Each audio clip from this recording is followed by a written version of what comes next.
मसीह यीशु के जलाली और बाबरकत नाम में आप सबकी सलामती हो। कुछ दिनों से मैं नोट कर रहा हूँ और ऑब्जर्व कर रहा हूँ अपने अराउंड सराउंड कि लोग कैसे अपने ईमान में कमज़ोर होते जा रहे हैं। लोग कैसे अपने ईमान पे पुख्ता नहीं रह पा रहे। लोग कैसे अपने ईमान को होल्ड नहीं कर पा रहे। लोग कैसे अपने ईमान को खोते जा रहे हैं। तो मैंने ये सोचा कि क्यों ना आप लोगों को बाइबल से कुछ वर्सेस आपको बताऊं कि how can be one strong in faith. हर एक इंसान कैसे जो है वो स्ट्रॉन्ग हो सकता है अपने ईमान में, और अपने ईमान को वो कभी भी नहीं खो सकता। तो सबसे पहले जो है वो हम ये देख लेते हैं कि ईमान है क्या। आज की जो हमारी वीडियो है उस वीडियो में हम 4 जो मोस्ट इम्पॉर्टेंट चीज़ें हैं उसको डिस्कस करेंगे। सबसे पहली चीज़ हम ये देखेंगे कि ईमान है क्या।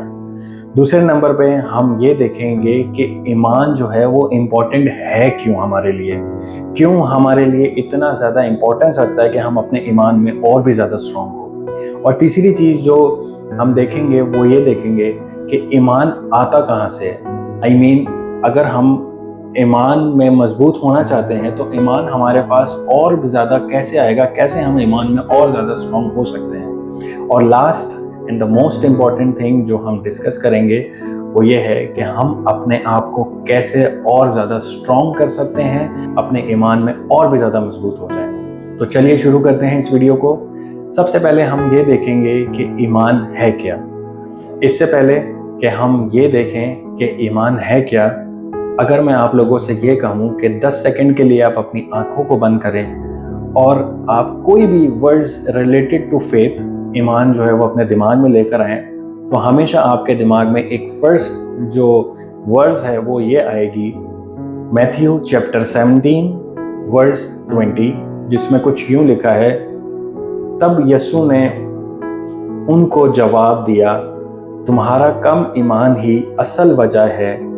मैं तुमसे सच कहता हूँ कि अगर तुम में राई के दाने के बराबर ईमान होता और तुम इस पहाड़ को कहते कि तू अपनी जगह से हिल जा, तो वो ज़रूर हिल जाता और हमारे लिए कोई काम नामुमकिन ना होता। देखें, इस वर्ड्स में, इस प्यारी खूबसूरत वर्ड्स में साफ जीसस जो है वो हमें ये समझाने की कोशिश कर रहे हैं कि अगर आपके पास एक राई के दाने के बराबर भी ईमान है और आप किसी भी पहाड़ को, पहाड़ मीन्स किसी भी मुसीबत को, परेशानी को आप कहते हैं कि वो उखड़ जाए आपकी लाइफ में से, तो आपके लिए सबसे ईजीएस्ट वे में जीसस ने आपको ये बता दिया है कि एक छोटे से ईमान से आप कैसे इन सब चीज़ों को उखाड़ सकते हैं। अब मैं आप लोगों से ये बात शेयर करना चाहूँगा कि बेसिकली ईमान है क्या।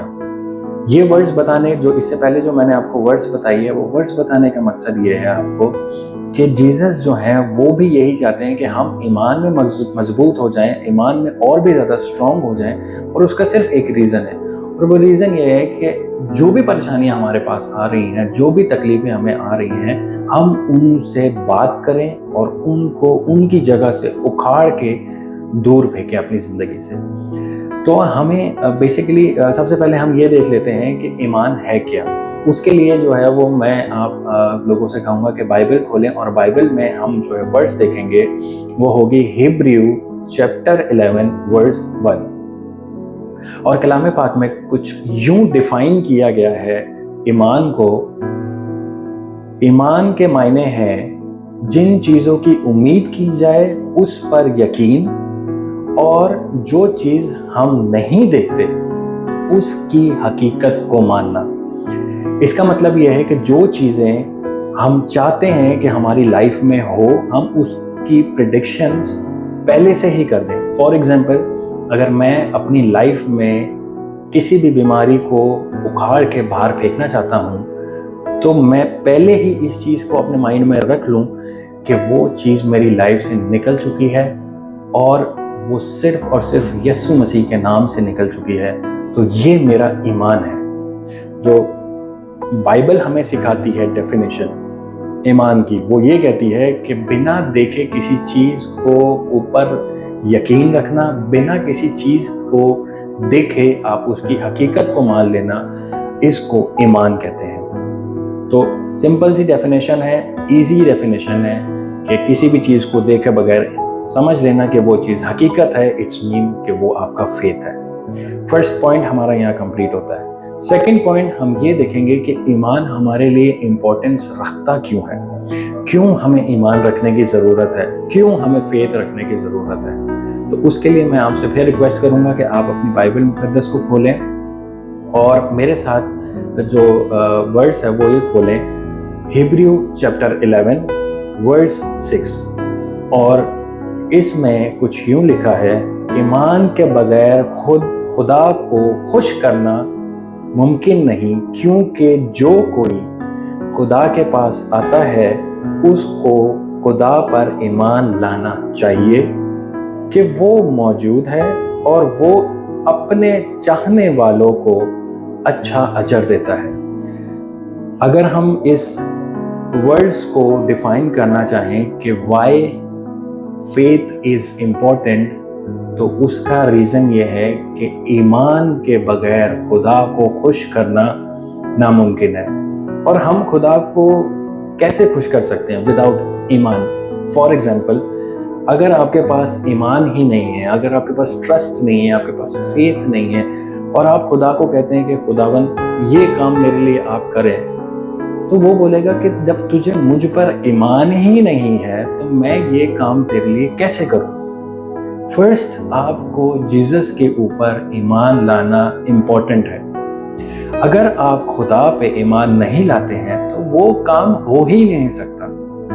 मैं आपको एक और एग्जांपल दे देता हूँ। अगर कोई बीमार है शख्स और वो कहता है कि खुदाया मेरी बीमारी को दूर कर, तो खुदा कहता है कि ठीक है, मैं तेरी दुआ को सुनता हूँ, तेरे इस बीमारी को दूर करता हूँ, क्या तू ईमान रखता है कि मैं ये काम कर सकता हूँ? और अगर वो शख्स कहता है कि हाँ, मैं आपके ऊपर ईमान रखता हूँ खुदावन, तू ही है वो जो ये काम कर सकता है, मीन्स कि तू ही है वो पावरफुल, तेरे अंदर ही है वो ताकत, तो खुदा उसके ईमान के मुताबिक उसको रिहाई देगा, उसको उस चंगुल से निकालेगा। और ये सिर्फ बीमारी की हद तक नहीं है, ये हर चीज से रिलेटेड है। दुनिया में इस जगह पे जहां पर भी आप बैठे हैं, अगर आपको कुछ भी चाहिए, मैं ये तो नहीं कहूंगा आपसे कि आप जो है वो पैसा, गाड़ी, बंगला, ये सब कुछ मांगे, लेकिन अगर आप ये सब चीजें भी मांगते हैं तो खुदा आपको देगा। और मैं आपको सजेशन ये नहीं दूंगा कि आप ये सब कुछ मांगे। सबसे पहले तो आप खुदा की हजूरी को मांगे, सबसे पहले तो आप खुदा को मांगे। तो फेथ इस तरीके से काम करता है, जैसे मैंने आपको फर्स्ट वर्स में बताया है कि जीसस ने बोला कि एक छोटे राई के दाने के बराबर भी अगर आपके पास ईमान है, इट्स मीन कि खुदा आपके ईमान को ये देखता है कि क्या ये मुझको कुछ समझता भी है कि नहीं। फॉर एग्जाम्पल कि आप खुदा को समझते ही नहीं, आप कहते हैं कि जी मेरा ईमान है कि ये काम हो जाएगा, लेकिन पता नहीं खुदा ये क्यों नहीं कर पा रहा, या खुदा ये क्यों नहीं कर सकता। इट्स मीन कि आपके पास डाउट है। जब आपने ईमान रख लिया कि ये काम हो सकता है, it's mean there is no chance, no place कि आप अपना डाउट रखें। बस ईमान से बोलें कि ये काम हो गया, सो मीन्स हो गया। आई होप आपको ये सेकंड पॉइंट भी जो है इजीली समझ आ गया है। मैं एंड में, वीडियो के एंड में एक समराइज भी करूंगा। अगर आपको अभी तक नहीं समझ आया तो वीडियो के एंड में जब मैं समराइज करूंगा तो आपको बहुत इजीली चीजें समझ में और अच्छे से आ जाएंगी। तो सेकंड पॉइंट जो है वो हमारा फिनिश हो गया। Now we are going to see our third point, और हमारा थर्ड पॉइंट है कि ईमान आता कहाँ से है। जो मोस्ट इम्पॉर्टेंट जो सवाल है, जो लोगों के जहन में आज भी है, और अभी भी आप लोग अगर इस वीडियो को देख रहे हैं तो आपके भी जहन में होगा कि ये ईमान आएगा कहाँ से। ठीक है, हम ये समझ गए कि ईमान का इम्पोर्टेंस क्या है, ईमान की डेफिनेशन क्या है, बट ये ईमान आएगा कहाँ से हमारे पास, कैसे हम अपने ईमान को और ज़्यादा बढ़ा सकते हैं। तो उसके लिए मैं आप लोगों से रिक्वेस्ट करूँगा कि आप खोलें Romans chapter 10 verse 17। Romans chapter 10 verse 17, और उसमें कुछ ऐसे लिखा है, कलाम पाक में कुछ ऐसे लिखा है, बस ईमान सुनने से पैदा होता है और सुनना मसीह के कलाम से। देखिए कितनी खूबसूरत बात लिखी है, कितनी सिंपलेस्ट ईजीएस्ट जो वर्ड्स है वो आपको सिखाती है कि ईमान सुनने से पैदा होता है, और सुनना खुदा के कलाम से। जो बाइबल है आपके हाथ में, जो बाइबल आपने सालों से महीनों से जो ऊपर शेल्फ पे रखी है, जो बाइबल आप हफ्ते भर 2 हफ्ते भर खोलने की जहमत ही नहीं करते, जो बाइबल आप सोचते हैं कि मैं आज पढ़ूंगा, मैं अभी पढ़ूंगा, मैं कल पढ़ूंगा, लेकिन आप वो पढ़ते नहीं है। उस कलाम के पढ़ने से, उस कलाम के सुनने से आपका ईमान आपके अंदर पैदा होता है। और वो होता कैसे है, इसके ऊपर बात करते हैं। लेट्स सपोज कि मैं 1 महीने से चर्च नहीं गया, लेट्स सपोज मैं 1 महीने से बाइबल नहीं खोली, और मुझ पर कोई मुसीबत आन पड़ती है। फॉर एग्जांपल फाइनेंशियल क्राइसिस आ गए, जो यूजुअली हमारा आज का तो नहीं, हर वक्त का हमारा प्रॉब्लम रहता है कि हमारे पास फाइनेंशियल इश्यूज रहते हैं। फॉर एग्जांपल मुझ पर कोई फाइनेंशियल क्राइसिस आ गए और मैं 1 महीने से चर्च नहीं गया, 1 महीने से या 2 हफ्ते 3 हफ्ते से ज़्यादा टाइम से मैंने बाइबल को नहीं खोला। अब ना मैंने बाइबल को खोला, ना मैंने पढ़ा, ना मैंने सुना, और ईमान मेरा वैसे ही डाउन है, और फाइनेंशियल क्राइसिस मुझ पे आ गए, तो क्या होगा? मेरा ईमान मुझे कभी भी उस चीज़ पे भरोसा नहीं करने देगा जो कलाम में लिखा है। याद करें जो फर्स्ट डेफिनेशन है कि यकीन रखना, ये अनदेखे, आई मीन विदाउट देखे यकीन रखना कि खुदा हमारा सब कुछ प्रोवाइड कर सकता है, आपका ईमान कंप्लीट नहीं है, फर्स्ट चीज़। दूसरा जो हमने देखा कि ईमान के बगैर आप खुदा को खुश नहीं कर सकते, मीन्स कि खुदा आपकी नहीं सुनेगा, खुदा आपकी बात को पूरा नहीं करेगा। और मैं 1 महीने से जब मैं चर्च गया ही नहीं, मैंने बाइबल खोली ही नहीं, तो मेरा ईमान कहाँ होगा? 0। किस मुंह से मैं खुदा से बात करूँगा, किस ईमान से मैं खुदा से बात करूँगा कि खुदाया मेरा ये प्रॉब्लम है, प्लीज़ मेरे लिए ये काम करें। तब हमारे पास ऑप्शंस होते हैं, कभी किसी को फ़ोन करना, कभी किसी रिश्तेदार को कॉल करना, कभी किसी भाई को फ़ोन करना, बहन को फ़ोन करना, पेरेंट्स को फ़ोन करना कि मेरे ये प्रॉब्लम्स हैं, प्लीज़ ये सॉल्व कर दें, प्लीज़ ये सॉल्व कर दें, ये मेरा प्रॉब्लम्स है। ऐसे नहीं होगा। वो प्रॉब्लम्स शायद टेम्परेरी बेसिस पे सॉल्व हो भी जाएं, बट परमानेंट पीस नहीं होगा। बहुत सारे लोग शायद ये समझते हैं कि विदाउट फेथ अगर आप खुदा से मांगेंगे तो खुदा आपको देगा। देखें, खुदा आपको फिर भी देगा, ये उसकी नेचर है, और उसकी नेचर कभी भी बदलती नहीं है। वो अपने बच्चों को, अपने लोगों को कभी भी भूखा नहीं रखता, कभी भी चीज़ें कम नहीं देता। हाँ, लिमिटेड देता है, टाइम बीइंग देता है, क्योंकि उसको पता है कितना देना है, बट देता ज़रूर है, ये उसकी नेचर है। बट अगर हमारे पास ईमान हो तो क्या ज़बरदस्त तरीका है कि हम खुदा से इजीली हर चीज़ के लिए, सिर्फ पैसा नहीं, दौलत नहीं, शोहरत नहीं, हर चीज़ के लिए हम ईमान से पाकरू को भी मांग सकते हैं, जो हमारे लिए हमारी मददगार है। आई होप आप लोगों को समझ आ रही होगी कि मैं ये कहना चाह रहा हूँ कि कलाम को सुने और पढ़े बगैर आपका ईमान कभी भी नहीं बढ़ सकता। अगर आज आप अपने ईमान को बढ़ाना चाहते हैं तो सबसे पहले तो खुदावन की हजूरी में आए, कलाम को सुने, पढ़ें, खुद से रीड करें, ताकि आपका ईमान और भी ज़्यादा मजबूत हो। तो फर्स्ट पॉइंट हमारा क्लियर हो गया कि हमारी ईमान की डेफिनेशन क्या है। सेकंड पॉइंट हमारा क्लियर हो गया कि ईमान जो है वो इम्पोर्टेंट क्यों है। थर्ड पॉइंट कि ईमान आता कहाँ से। And the last and the most important point कि कैसे हम अपने ईमान को और भी ज़्यादा मजबूत कर सकते हैं, स्ट्रॉन्ग कर सकते हैं। उसके लिए मैं बाइबल में से चाहूँगा कि आप पढ़ें इज़ाया चैप्टर 40 वर्स 10। यसाया उसका चैप्टर 40 वर्स 10। तू मत डर क्योंकि मैं तेरे साथ हूँ, हरासा ना हो क्योंकि मैं तेरा खुदा हूँ।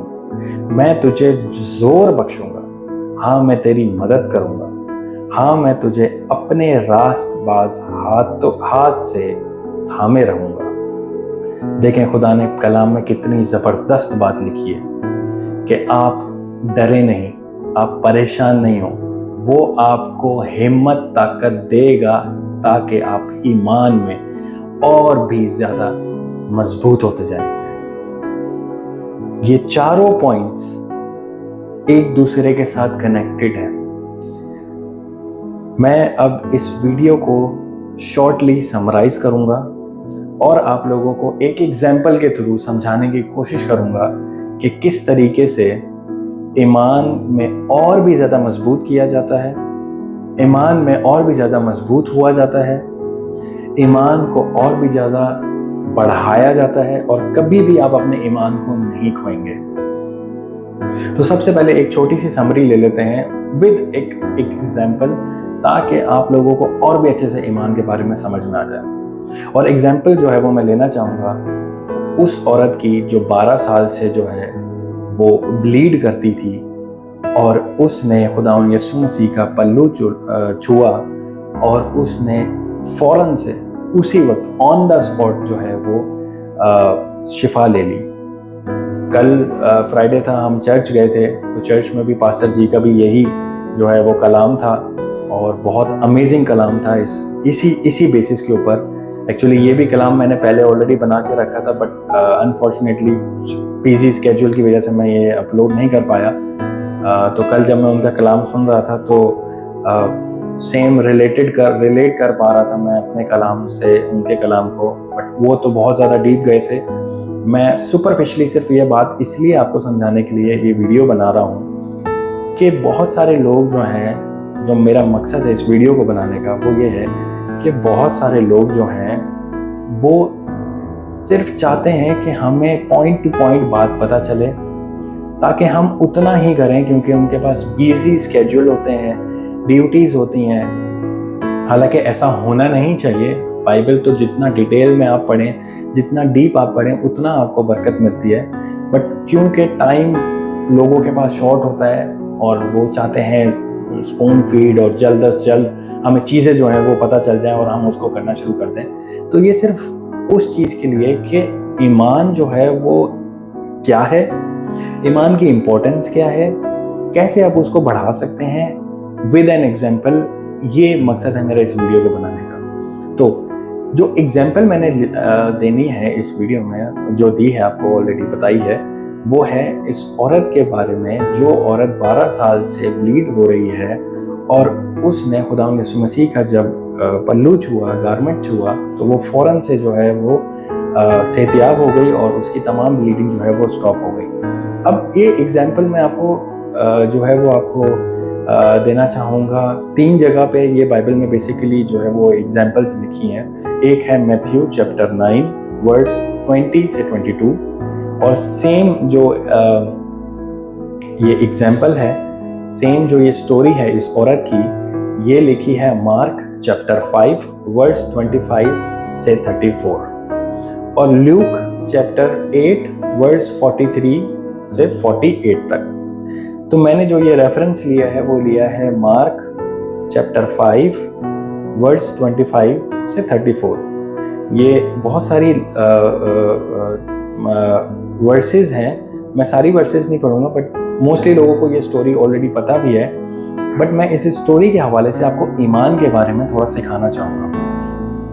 देखिए, सबसे पहले तो ये औरत जो 12 साल से ब्लीड कर रही है, ये बहुत सारे तबीब यानी कि डॉक्टर्स के पास ऑलरेडी जा चुकी है और अपना पैसा खर्च कर चुकी है अपने इलाज के लिए, बट फाइनली इसको कोई भी जो है वो सॉल्यूशन नहीं मिला। ये फिर भी कंटिन्यूसली ब्लीड करती जा रही है। फिर उसके बाद इसने सुना कहीं आस पड़ोस से कि खुदावंद यीशु मसीह, खुदावंद यीशु नासरी उस एरिया से गुजर रहे हैं जिस एरिया में वो औरत रहती थी। अब आप देखिए कि उसने सुना मीन्स हमारा जो थर्ड मोस्ट इम्पोर्टेंट पॉइंट था कि कलाम सुनने से आपका ईमान बढ़ता है। जैसे ही उस औरत ने ये सुना कि वहां से एक शख्स गुजरेगा यीशु नासरी के नाम से, वो शिफा देता है, वो शिफा बांटता है। अब आप देखें, एक इंसान ने जब बाइबल को एक हफ्ते से खोला ही नहीं, उसको क्या पता कि बाइबल में हर चीज मेंशन है और लिखी है। जो भी प्रॉब्लम्स आपके लिए आती हैं, जो भी परेशानियां आपको आती हैं, उन सब का सॉल्यूशन बाइबल में लिखा है। और वो जब वो सुनेगा ही नहीं, वो पढ़ेगा ही नहीं, तो उसको पता कैसे चलेगा कि किस वे में जाना है। सेम वैसे ही उस औरत ने जैसे वो सुना तो वो उस रास्ते पे चलना शुरू हुई। इट्स मी मैं कहना ये चाह रहा हूँ कि उसने जैसे ही सुना कि खुदावंद यीशु मसीह, यीशु नासरी उस रास्ते से गुजर रहा है, वो फौरन उसके पीछे हो ली ताकि उसको छू ले। ये भी बहुत बड़ी जो है वो डॉक्ट्रिन है कि क्यों गारमेंट उसने छूना चाहा। ये कल हमने पास्टर जी से सीखा था चर्च में, और बहुत ज़बरदस्त उन्होंने ये चीज़ बताई थी।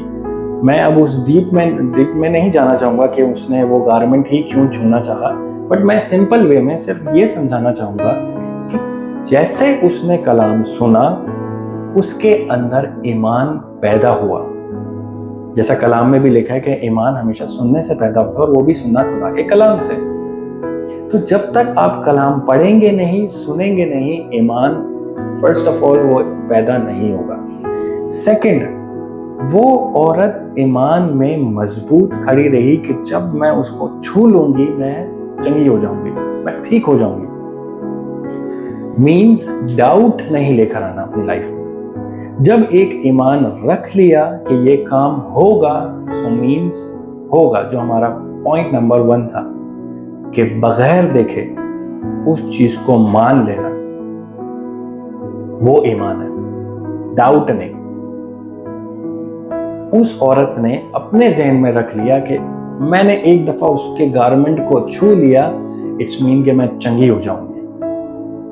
फिर वो औरत किसी भी तरीके से उस